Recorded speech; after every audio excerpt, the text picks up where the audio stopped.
Hello everyone, welcome back to my channel. This is another video on web client SDK query operations. If you are looked into previous videos, we had covered how to fetch an entity by entity ID and as well as entity definition and fetch assets using title, asset type. All of these we have covered. In today's video, we are going to cover fetch entities by iterator and scroller. Let's quickly run this application once. What is the problem the iterator and scroller will solve? We will look at it. So just run it. If you remember, we are using query async for fetch entities by entity definition, but it can only fetch 50 records as it is a default take. So let's just quickly check.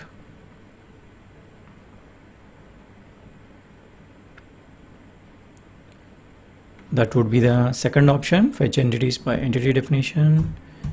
And let me input the entity definition. Let's see how many we are going to get.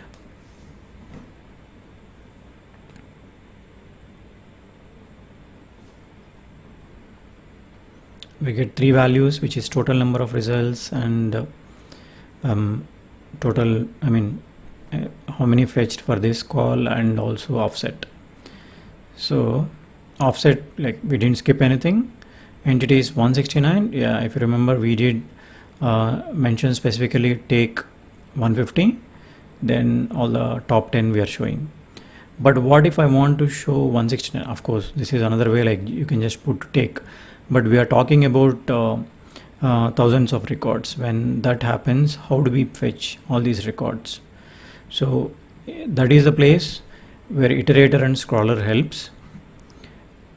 What does iterator and scroller do is, it creates a iterator entity iterator item, and based on that we can move to next. So in the while loop we can just keep going to the next async, using the move next async methods, we can just keep going to the next. It's a kind of a pagination. You get first 50, then go to next 50, next 50, next 50, and accumulate and do all the whatever the batch operation we want to do. So let me go to fifth option here, and I have not written code, just that okay, this code is pretty similar to exact what you have seen for the second option, except this is the call. So let me go back to this call. I have not done much. I just copied over the entity by definition code. So query is same, just a definition name we are passing, and content repository dataset. This is you can just put for the actual taxonomy is standard, which is a DAM. You can just put. Later when this solution is available in GitHub, it would be easier for you to understand. And yeah, this is the query, but now I'm need to pass entities, but how do I fetch now? Not using query async. So let me just write the code where in this method we are building the query, we are building the iterator. So we need to first call that our connection client, and this has a lot of methods. So we need to do is query. This shows us some of the options. We were using previously query async, which gives only like first 50 records. So in this time we are going to use entity iterator. So let's see what are the parameters. It's nothing different. So we would pass the query, and we are going to use the entity load configuration default fetches properties and system fields without relations. So this is done. Now I got the iterator. So what is there for iterator? Let's see what all the functionalities are there. So can move next, or are there any other records? So the query is matching. Can I move next? True or false? Can move previous? Kind of a pagination. Move back and forth. Current will fetch you actual result. It is giving us identity query results, which will have actual results. Again, total number of results and offset, and how many actual results it fetched for this call. and you have move next async and move previous async reset. So move next async and previous async, but in this we need a move next async. So let's just go to move next async. So what does it return? It returns a task and bool. So let me put it in while. As it is a task, I'm waiting. I'm await. Move next async. We also do configure await. Yeah. False. So now we are looping through move next async until we have a last records, until we fetch all the records. So what do we do internally here? So we can fetch using iterator. So sorry, iterator dot current dot. Now you can see here items, offset, and total number of results. Total number of results, it will fetch you like 169, irrespective of which page we are on. I mean, in the records. Items will fetch you the current 50 records, and offset is skip and skip one. So right now we would take items. Items would be entity. So the list of identity. So let's do one thing. We would add this to entities. Entities add range and items. Sorry.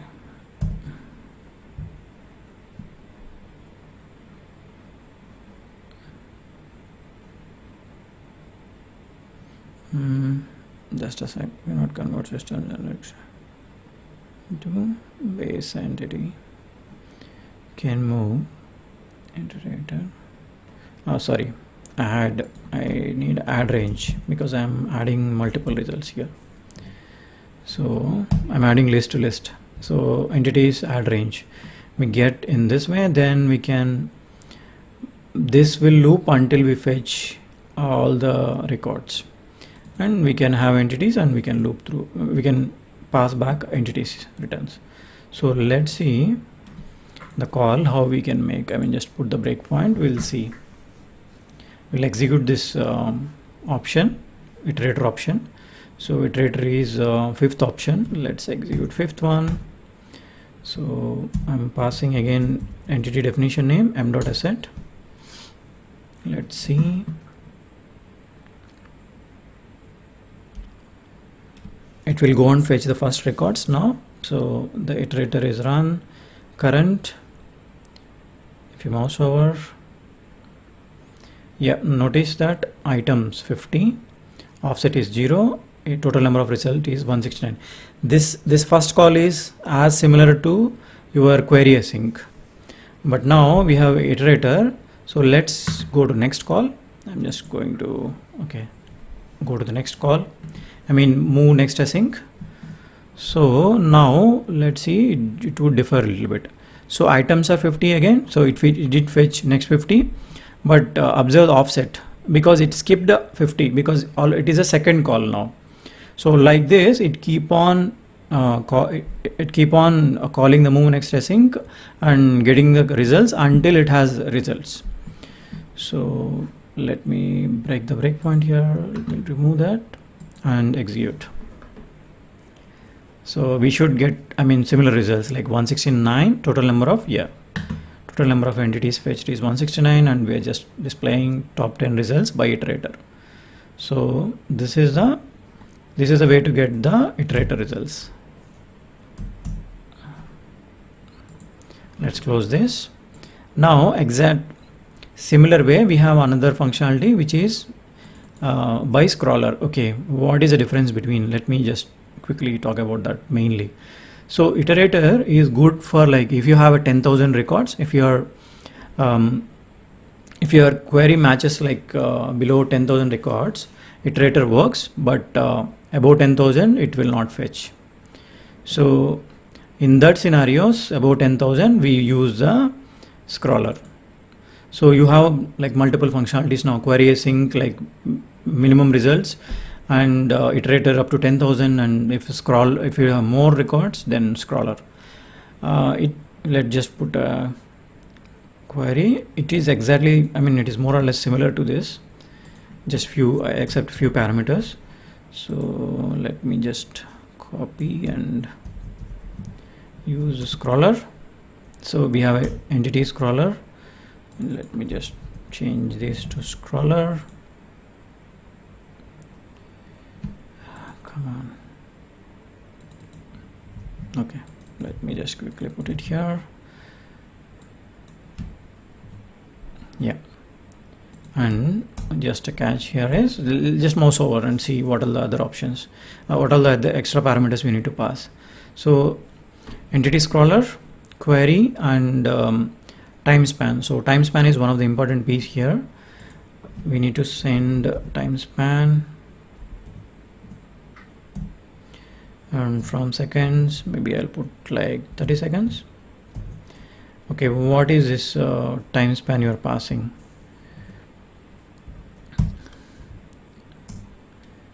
This is a Elasticsearch concept. I mean, I hope everybody knows that Content Hub uses Elasticsearch for all the search operations, and entity scroller is a search operation. Then when it is happening, this entity scroller, we need to send a scroll time.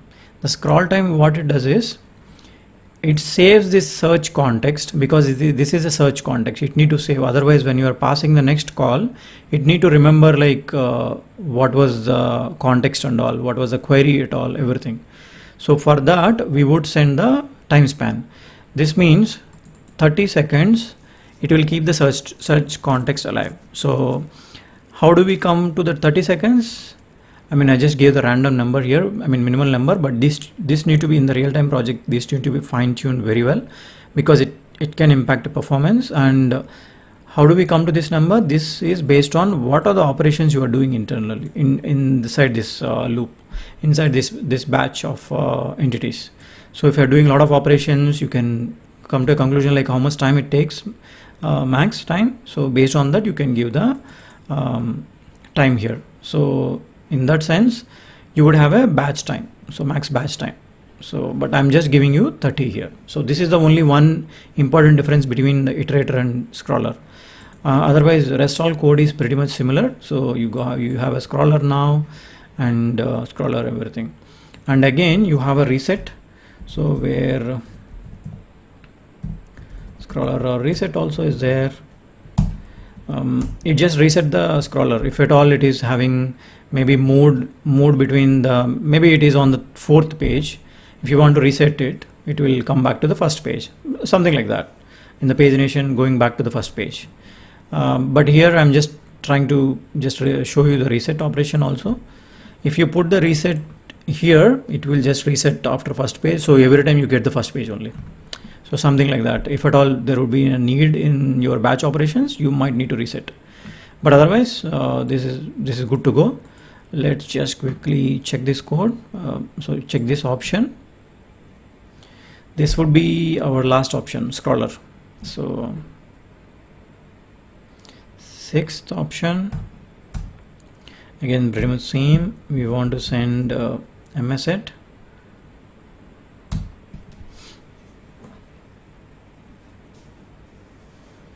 So now you would not see much difference here. You would get the same number of records, and you would get content items. In the current sandbox, I only have like 169, but if at all you have more than 10,000, then you use a scroller. But if it is less than 10,000, then you can use iterator. But if it is very minimal records, and you just know that there are only like minimum below 50, you can use a query async. If you know for sure that your query matches only one record, then you can use single async. So those are the four main methods we use extensively in the Web Client SDK. So I hope that makes sense for all the read operations. So this is all for this video. We'll catch you up with another video with another operations on Web Client SDK. See you. Thank you for watching.